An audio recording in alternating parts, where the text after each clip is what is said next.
can't just keep saying welcome to another music night to start these bloody videos. Oh, hi, welcome to another music night.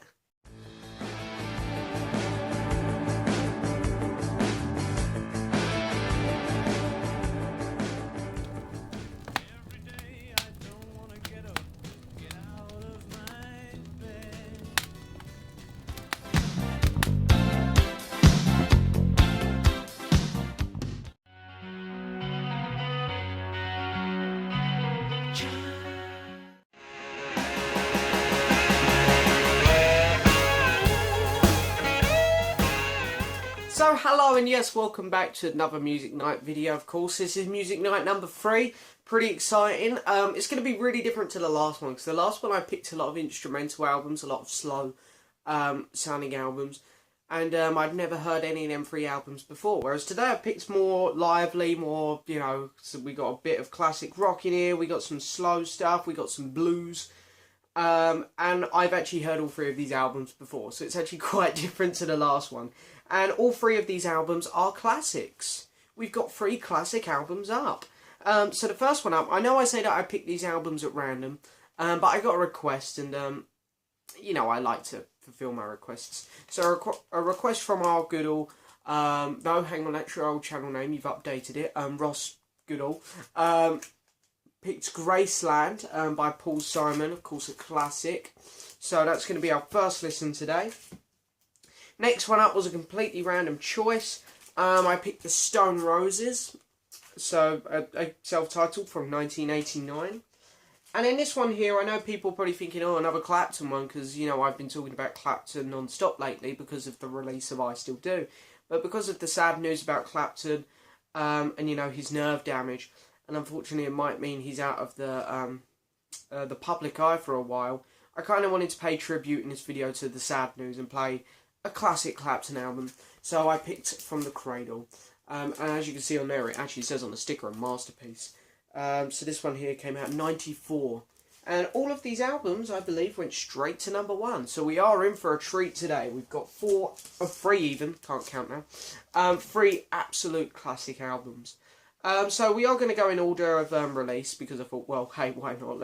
It makes sense. So starting off with Graceland, which was 84, I believe, was it? No, 86, I'm off. 86, yeah. So yeah, I have played this album a couple times before, and I do like it a lot. I do feel that the album itself, and I know some people are not going to agree, but I do find that this album is a bit overrated. You know, some people say it's one of the top 10 albums of the 80s, and for me it doesn't have a good enough 80s feel to make that list. I think a top 10 list of the 80s, you know, you feel it's got to kind of have an 80s feel. I mean, go ask people like Vinyl Collector James or Adam 80s Heaven, they'll tell you they know the 80s a bajillion times better than me. But you know, it's I don't know. I do like this album a lot. It's a great album. It's a really solid album. It definitely deserved the number 1 spot. It definitely deserved a lot of attention. But did it deserve all the, you know, the kind of legacy it has? I'm not sure. I think it might be a little bit too far up there. But yeah, it's a great album. Really enjoyed it. I wouldn't say it's my favourite album from '86 though. I think my favourite album from '86 would either have to go to Tears for Fears or Peter Gabriel with So, because, oh, So was a masterpiece. But anyway, here we go. My copy of Graceland is actually pretty nice, I must say. You know, it's got a couple stickers on there which are a little bit, yeah, especially this one. I don't mind this one. This one's quite cool because it tells you, you know, the acclaimed album includes You Can Call Me Al, The Boy in the Bubble, and Graceland, blah, blah, blah, blah, blah. So yeah, well, that's in case you don't know that there's writing on the back. You're like, oh, okay, we can read the sticker instead. But yeah, pretty nice copy, I must say. There's not really any dings to it, considering its age. Not really any wear. So yeah, really nice there. Still has the inner sleeve in there with all of the lyrics in case you want to sing along. And you know, you guys know me, I'm not a huge Paul Simon fan. But I am really looking forward to giving this record another play. And there it is, there's the record. Really nice condition, actually. And yeah, on the Warner Brothers label there. So anyway, we're going to get this album here spinning. Let's get the turntable on. I normally have my turntable turned on in preparation, but I'm slacking today. Okay. We don't want it on CD, we want it on vinyl, and play. There we go. You gotta hit it hard, because if you hit it hard, the record is gonna play better. It needs to be, it needs discipline. God, what am I on about? See, I'm running out of things to talk about in these bloody videos now. But anyway, here we go.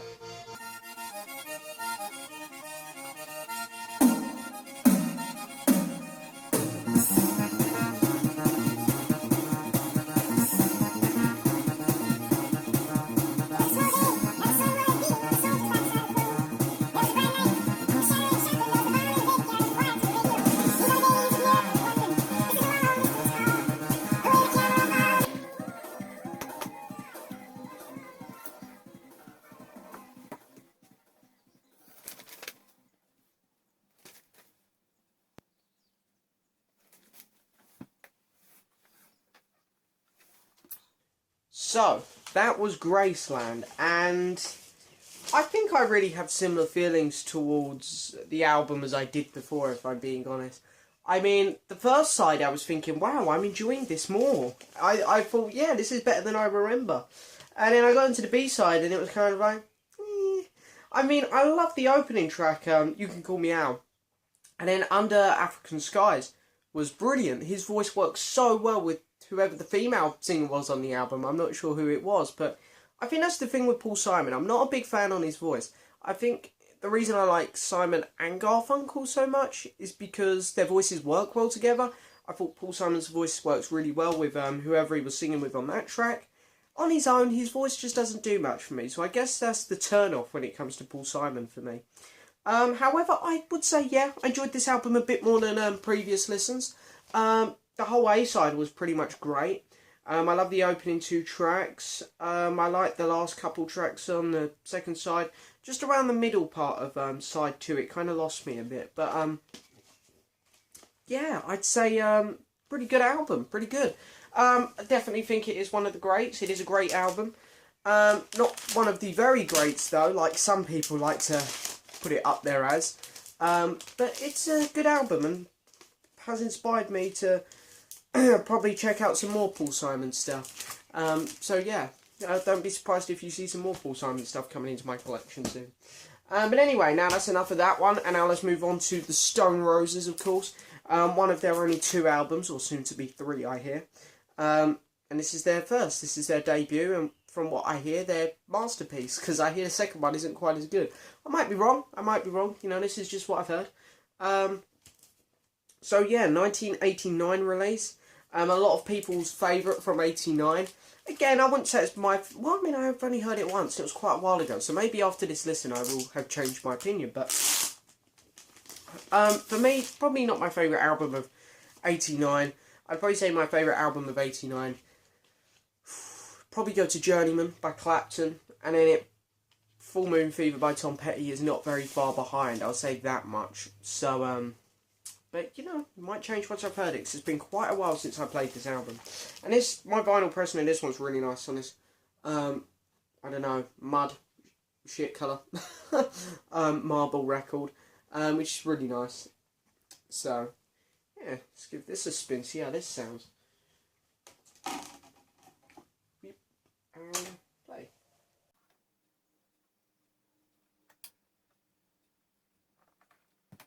Off we go.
So then, album number 2 down. That was Stone Roses.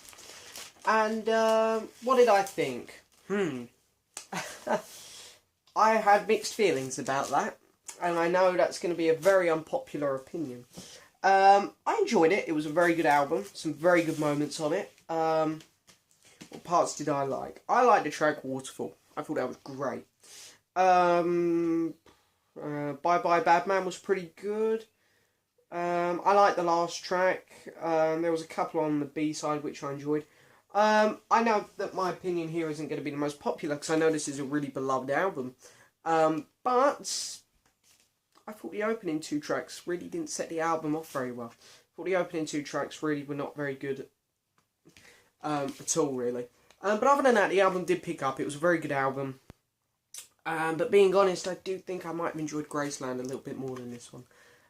So yeah, it was a good album. Still highly recommend it. Fantastic. But again, it's another one just kind of like Graceland, has this amazing stature. You know, people just love it. And it's like you come around to playing it and it's like, I don't know, maybe people have built it up too much for me and then I played it, felt a little bit underwhelmed. Kind of the same as first time I played Graceland, really. But yeah, I mean, I enjoyed it. It was a good album. Good album. Definitely not a bad one. Enjoyed it a lot. So I'll definitely be playing it again. Just wasn't as good as I wanted it to be, I'll say. But yeah, still an enjoyable album. I don't want to sound too negative. I still enjoyed it a lot. Okay, the next one up is an album I've heard so many times. I heard this album maybe about 15 times now. Absolutely love it. And you know, this is one of them occasions. This isn't going to happen too often in my music nights because I like to try and play albums I haven't heard too often. But occasionally I'm going to just pull out albums which I love. You know, it's just going to be like, well, I want to hear this again. Why not? And unfortunately, because of the really sad news about Clapton's nerve damage and he can't play guitar very well anymore, it was really sad to hear that I Still Do might have actually been his last album. So I kind of wanted to pull out a classic and kind of pay tribute to him a bit. You know, just really sorry to hear the news. You know, I doubt he's watching, of course, Clapton. But, you know, it was, you know, I just want to say my heart goes out to him because it's really sad. You know, he's a fantastic musician, fantastic guitarist. And unfortunately, this might have, it's definitely put a huge bump in his career now. I don't think we'll be seeing much from him over the next year or two. But I hope he can come back from it. I hope he can. I'm praying he can, in fact. He's my favourite musician and I never want to see him go. So it's like, you know, I know, you know, he's still going to be around, of course, but it's just he's not going to be doing music as much anymore, I'm guessing. So anyway, I was really sad to hear the news. So anyway, this is considered Clapton's masterpiece there. This was after Unplugged, of course, which was one of the biggest selling albums of the 90s. It was an incredible album, Unplugged. And this was his first studio album after it. And this album blew up. It hit number 1. It was at number 1 for quite a while. It had a few hit tracks off. This album generally is incredible, all apart from the cover. I hate the cover. But other than that, this album is brilliant. It is pure brilliance. It is a phenomenal album. Generally just love this one. It is a great, great album there. So anyway, let's get it going. I love the record label as well. I'm going to show you guys this. Got 3 dogs on there. Not sure what breed they are. Maybe it looks like a black lab in the middle or something like that. Don't know. But anyway. Okay, so track 1, Blues Before Sunrise. This is quite a long album, so I'm going to be sitting here. Well, I'm going to be sitting here for a while.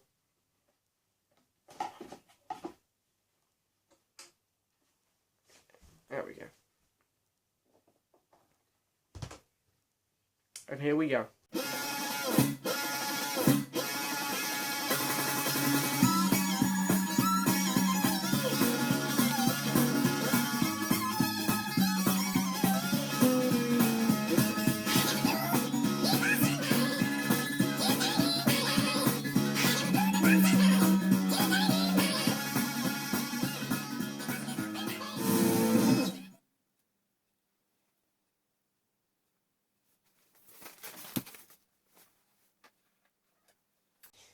So, Wow. I mean, I know I've heard this album loads of times now. But for those of you guys who are visiting my channel for the first time, and maybe this is the first video you're watching, I'm a massive blues fan.